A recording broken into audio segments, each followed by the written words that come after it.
अस्सलाम वालेकुम नाज़रीन कराम, मैं इसलिए मेवान हूँ और हाजिर हूँ एक नई वीडियो लेके आपके सामने। नाज़रीन कराम, इंडियन मीडिया आपको दिखाता हूँ आज मैं कि किस तरीके से पड़ोसी मुल्क का जो मीडिया है वो हमारे इमरान खान साहब को जो है वो उनकी तारीफ कर रहा है, और उनके जितने भी उन्होंने इलेक्शन लड़ा है पाकिस्तान में और जेल से बैठ के लड़ा है, यानी बल्ले का निशान नहीं था, उनकी पार्टी को जो है वो दीवार से लगाया गया, उनको कई लोगों को पकड़ के जेल में डाल दिया गया, इलेक्शन कैंपेन नहीं करने दी।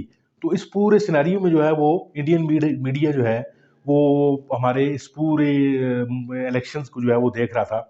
तो नाज़रीन काम, आइए आपको दिखाते हैं कि वो किस तरीके से इमरान खान साहब को एडमायर कर रहा है और किस तरीके से वो कह रहे हैं कि इमरान खान साहब जो है वो एक केस स्टडी के तौर पर उनको पढ़ा जाना चाहिए। नाज़रीन काम, आइए आपको दिखाते हैं वीडियो और फिर उसके ऊपर बात करते हैं।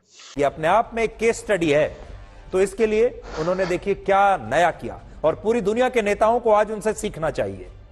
मैं तो ये कहता हूं नेता ही नहीं बल्कि इमरान खान से आज आपको एक लाइफ लेसन लेना चाहिए कि एक व्यक्ति जो जेल में बंद है, जिससे अब तक टूट जाना चाहिए था, हार मान लेनी चाहिए थी, वो आदमी ना तो टूटा और ना ही उसने हार मानी, और उसने ये तय किया कि वो लड़ेगा क्योंकि वो एक फाइटर है। और ये बात समझ में आती है कि वहां के जो लोग हैं उन्होंने न्यूज चैनल्स इमरान खान को नहीं दिखा रहे हैं, अखबारों में इमरान खान के बारे में कुछ नहीं छप रहा है, कोई फोटो नहीं छप रही है, लेकिन इसके बावजूद सोशल मीडिया की इतनी बड़ी ताकत है और उसी ताकत का इस्तेमाल इमरान खान ने किया और वो लोगों तक पहुंच गए।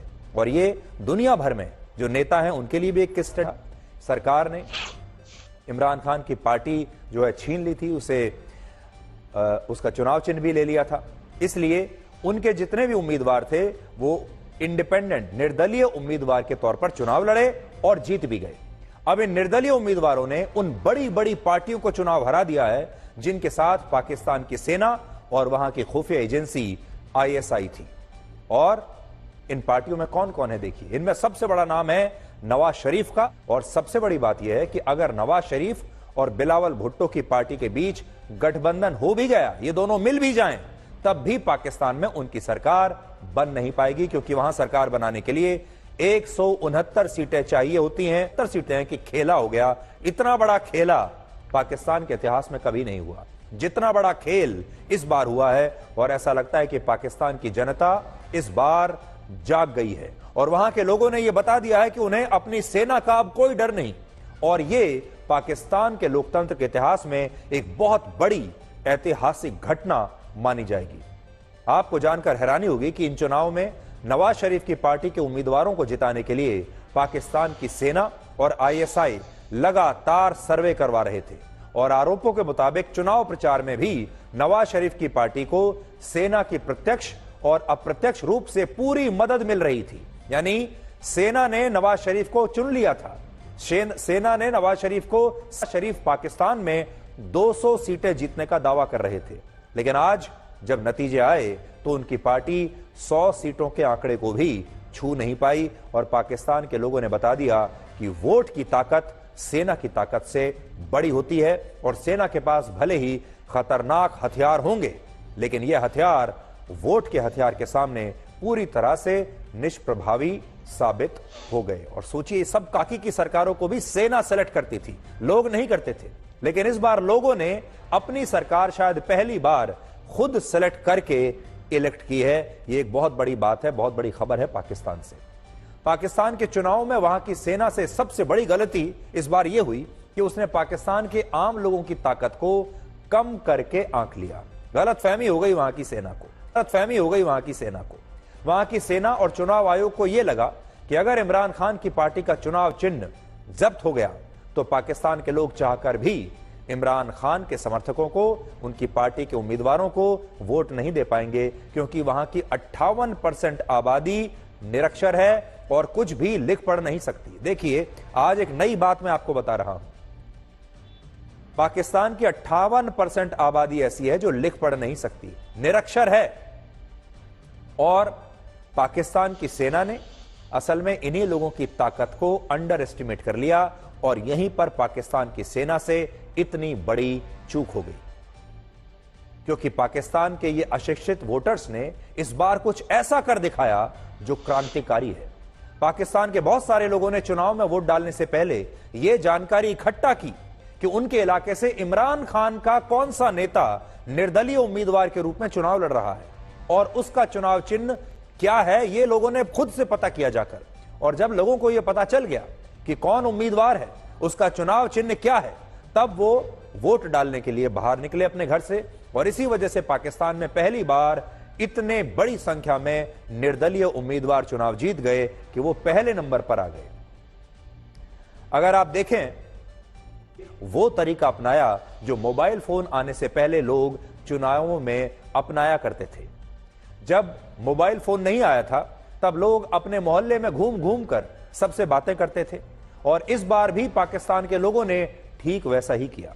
वर्ड ऑफ माउथ, लोग एक दूसरे के घर गए, उन्होंने एक दूसरे को बताया कि उनके इलाके से कौन सा उम्मीदवार इमरान खान की पार्टी का निर्दलीय उम्मीदवार है, और यह भी बताया कि उसका चुनाव चिन्ह क्या है। सोचिए, आज के जमाने में यह कितनी बड़ी बात है कि पाकिस्तान के करोड़ों लोगों ने निरक्षर होते हुए भी चुनावों में इतना बड़ा फैसला किया और इतना बड़ा खेल कर दिया। और इससे यह पता चलता है कि लोकतंत्र में आम लोगों की ताकत को कभी भी कम करके नहीं आंकना चाहिए। पाकिस्तान से बहुत बड़ी खबर भी है, बहुत बड़ा सबक भी है। इस समय जब हम आपको यह खबर दिखा रहे हैं तब भी पाकिस्तान के कई इलाकों में बहुत तनाव बना हुआ है, लेकिन पाकिस्तान की सेना ने चुनाव आयोग की मदद से इन नतीजों को प्रभावित किया और रातों रात इतना बड़ा खेल हुआ कि जो नतीजे पहले एक तरफा हो सकते थे वही नतीजे सुबह तक पलट दिए गए, और ये आरोप सही भी हो सकते हैं। इस समय इमरान खान के समर्थक पाकिस्तान में बड़ी संख्या में सड़कों पर उतरे हुए हैं। चुनावी नतीजों का कोई स्पष्ट ऐलान नहीं हुआ। सुबह जब आधिकारिक रूप से नतीजे आने शुरू हुए तो ये नतीजे उन नतीजों से अलग थे जो शुरुआती रुझानों में दिखाई दे रहे थे। इमरान खान ने एक बार फिर साबित कर दिया है कि वो एक फाइटर हैं और उनके जीतने का जुनून आज भी कम नहीं हुआ है, आज भी उतना ही है जितना क्रिकेट के मैदान में हुआ करता था। वर्ष 1992 में उन्होंने जब पाकिस्तान को क्रिकेट का वर्ल्ड कप जिताया था तब भी उन्होंने कहा था कि वो जीतने के लिए ही आए हैं, और वो तब जीते भी थे, यानी कहकर जीते थे। और इसी तरह आज भी उन्होंने खुद को एक बार फिर से एक शानदार फाइटर साबित किया है। और आपको शायद पता नहीं होगा उनकी उम्र क्या है, और 71 वर्ष की उम्र में जेल के अंदर से ही पाकिस्तान की राजनीति को वो बदल रहे हैं। और 71 वर्ष की उम्र में जो कमबैक का जो जज्बा है उनका, वो किसी भी प्रकार से कम नहीं हुआ है। ये एक लाइफ लेसन है जो आप इमरान खान से ले सकते हैं। देखिए, जेल में बैठे बैठे उन्होंने जो चुनाव प्रचार किया, इसके लिए उन्होंने आर्टिफिशियल इंटेलिजेंस का सहारा लिया, लेटेस्ट टेक्नोलॉजी का सहारा लिया, और उनकी जो कैंपेन थी वो बहुत हाई टेक कैंपेन थी। आपको जानकर हैरानी होगी कि इमरान खान ने जेल में रहते हुए लगभग उतनी ही रैलियां की जितनी रैलियां नवाज शरीफ ने बाहर रहते हुए की। फर्क बस इतना था कि इमरान खान की रैलियां आर्टिफिशियल इंटेलिजेंस की मदद से होती थी, जिसमें पहले इमरान खान जेल में रहते हुए अपने भाषण लिखते थे, पूरा मटेरियल अपना लिखते थे।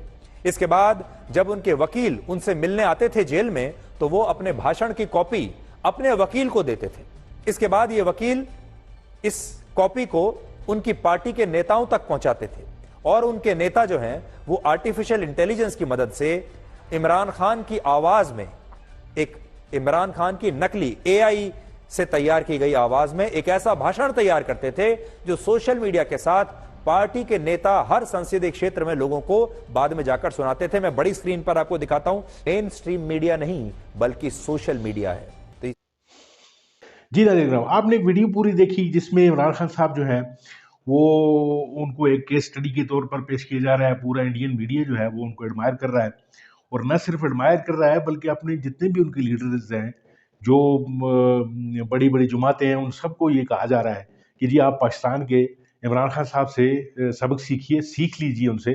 और पूरी जो है वो कंपेन किस तरीके से, यानी इन सर्कमस्टांसेस में, इन नामसायद हालात में जो है वो इमरान खान साहब ने जो अपनी जो कंपेन लीड की है, जेल से बैठकर अपनी पूरी टीम को लड़ाया है, बल्कि न सिर्फ लड़ाया है बल्कि जीत कर भी दिखाया गया है। और जो भी बड़े बड़े पंडित थे, जो सियासी पंडित थे, वो पाकिस्तान के इलेक्शंस के हवाले से जितनी भी पेशनगोइयाँ कर रहे थे वो सब की सब धरी की धरी रह गई। और इमरान खान साहब ने जो है वो तमाम की तमाम चीज़ों को जो है वो यकसर रद्द करके छोड़ दिया। और नाज़रीन किराम, नवाज शरीफ साहब जो है वो बड़े बड़े सुहाने ख्वाब लेकर आए थे पाकिस्तान में वज़ीर-ए-आज़म बनने के लिए, और आज आप देख लें कि वो इमरान खान को माइनस करते करते नवाज शरीफ साहब खुद माइनस हो गए। नाज़रीन किराम, आपका बहुत बहुत शुक्रिया वक्त निकाला आपने वीडियो देखने के लिए। अगर आपको मेरी ये वीडियो पसंद आई हो तो इसको लाइक कीजिए और मेरे चैनल को ज़रूर सब्सक्राइब कीजिए।